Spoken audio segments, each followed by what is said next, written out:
அரபிக்கடலில் உள்ள சுற்றுலா தலமான எலிஃபென்டா தீவுக்கு மும்பை கடலிலிருந்து நீர்கமல் என்ற பயணிகள் கப்பல் சென்று கொண்டிருந்தது.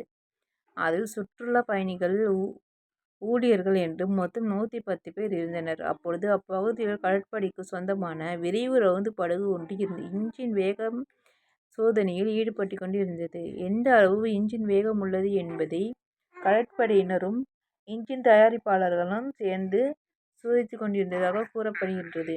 அப்பொழுது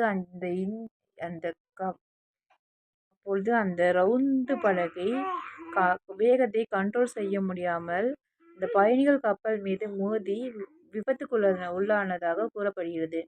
அந்த விபத்தில் மொத்தம் 13 பேர் உயிரிழந்ததாகவும் மீதமுள்ளவர்களை பத்திரமாக மீட்டு எடுத்துக் கொண்டு இருப்பதாகவும் செய்தி ஊடகங்களில் நியூஸ் வெளிவந்து கொண்டு இருக்கிறது. அதாவது இந்த இன்சிடென்ட் நேற்று ஈவினிங் நடந்தது. இதே போல் அடுத்தடுத்த அப்டேட் பார்க்கறதுக்கு எங்கள் சேனலை சப்ஸ்கிரைப் பண்ணிக்கோங்க. தேங்க்யூ.